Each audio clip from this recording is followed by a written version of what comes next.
We finally have some leaks about the new champion in Winds and Waves. Now, this has been something that we have all been discussing recently, and it all relates back to this picture that we covered a couple of weeks ago that we knew was connected to some sort of Winds and Waves character. And as you can tell, the leaked character is based off of N from Generation 5. You can see Winds and Waves like on his shirt that he's wearing, but I'm not saying that the champion in Winds and Waves is literally going to be N. We just have this leak as like a reference point. We finally do have an updated leak about that specifically, and it's super interesting to me because it seems like it's very good news. And on top of that, we also have a theory about the Winds and Waves DLC. Right before we hop into it, please subscribe to the channel and turn on those post notifications so you don't miss all Pokemon leaks. And to help reach our goal of 50k subs, we are so close. I feel like we could do it really soon. Anyways, let's hop right into it. Ball Guy coming out to say the depiction of N from a few weeks prior is representative of the champion of the region. Appearance in-game is quite different from a younger version attempting to be showcased. Longer hair to shoulders, goatee, as well as a coat heavily connected to the lore between both legendary Pokemon. So I'm hyped that he's connected to the lore between both legendaries because that's exactly how N was. N was connected to Reshiram and Zekrom heavily in the games, and N is a very cool character, definitely one of my favorite characters in all of Pokemon. So this new character is apparently going to have longer hair, he's going to have a goatee and a coat. Well, we do know this character from the leaked photo with Blastoise.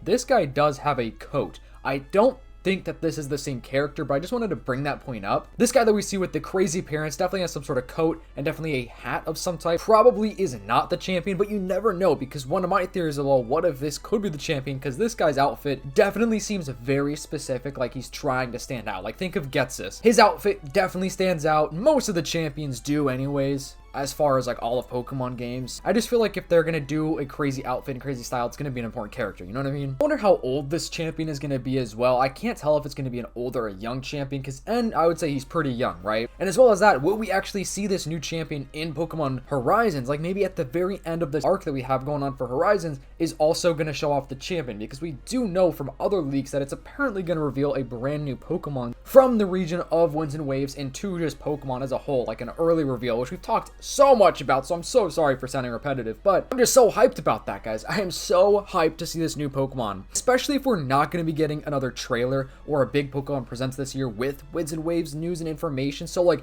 a Pokemon reveal and a champion reveal would be very cool in my opinion. I'm just so curious about this new Pokemon too, because apparently it's going to be a rock and a psychic type. So like what the heck will this Pokemon look like? I cannot wait to see that. Also, this account, which as I always say, I don't know, man. I never take what they say seriously just because I don't know. They're very funny account, let's just say that. But they claim that the next Pokemon Day, Pokemon Presents, is going to be the 30th anniversary version 2, which is not necessarily great news. But it's not like bad news, because I thought this last Pokemon Day, Pokemon Presents was pretty good. But like, what else could they announce next year? You know what I mean? Like, of course we could say more classic games, definitely another trailer. Like 100% we will be getting another Winds and Waves trailer for the next Pokemon Day, Pokemon Presents. But I don't know, maybe what he means by this is literally the next February Pokemon Day, Pokemon Presents is literally just gonna be the Winds and Waves trailer, and that's basically all that we're gonna really get. But they could always pull, you know, a Legend ZA type of thing again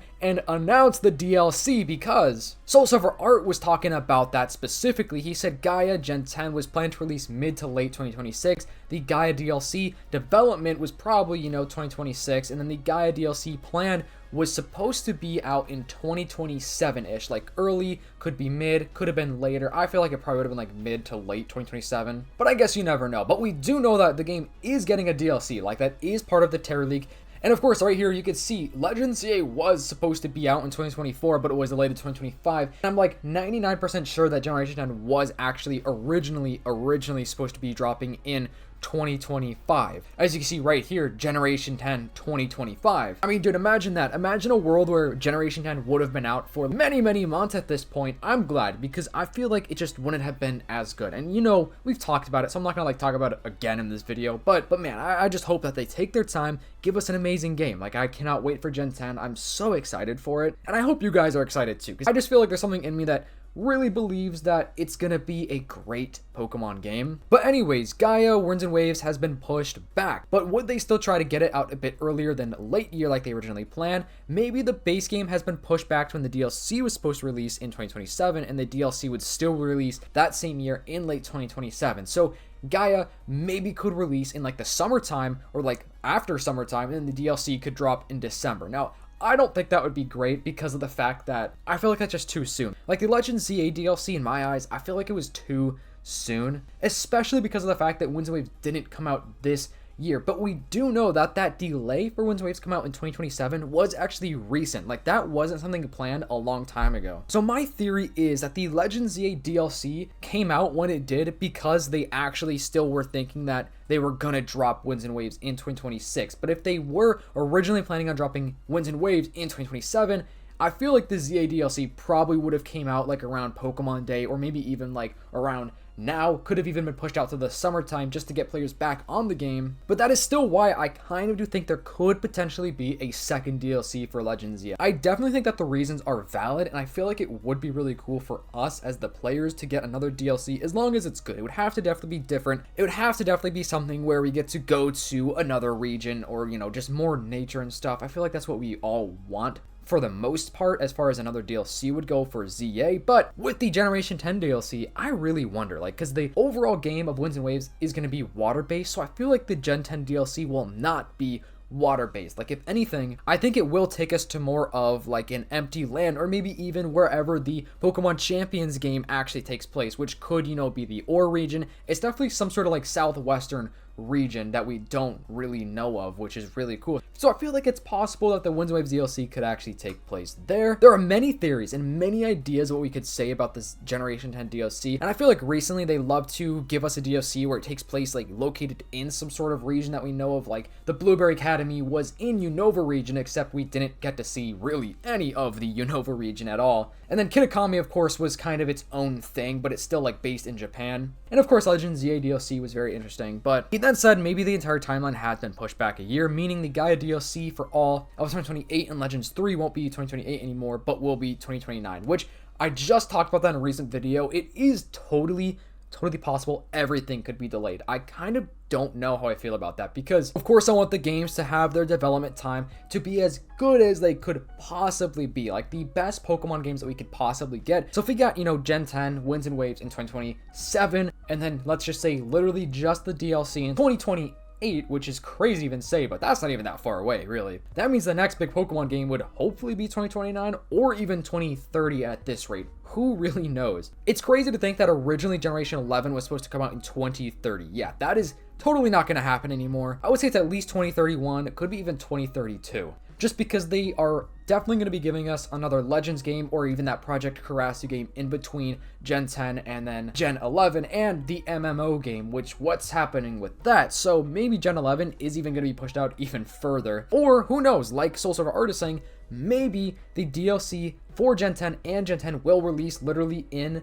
the exact same year. Overall, I guess we would just have to wait. We would just have to see. And I want to know your thoughts, and I want to know your theories. Do you want us to have these delays continuously for the next couple years of Pokemon as a whole? Or do you want these games to drop kind of back to back? Because we have had that time for them to kind of focus on Winds and Waves and whatever's next, that I feel like it wouldn't be the worst thing if they did give us, you know, the next Legends game, you know, in 2028 or whatever. So this is also a point that I wanted to bring up. So Light8 said, what a downgrade. And you know, I gotta be honest, I like the sprite versions definitely more, but that got me thinking. I want to know your thoughts on the biggest downgrade of a Pokemon design ever, like something that looked awesome in, you know, the sprite forms compared to, you know, like the modern day forms of the Pokemon. There are definitely some Pokemon out there that look better with their, you know, modern designs, and there are definitely Pokemon that look worse with their modern designs. But anyways, thank you so much for watching, and before we wrap up this video, Jzard and I are doing a giveaway for Gen 10 in our Discord server. That's where it takes place. That's how you enter. It's completely free to join. The rules will be in the giveaway entries channel in the Discord server, so make sure to join up. Anyways, thank you so much for watching. You guys all rock so much.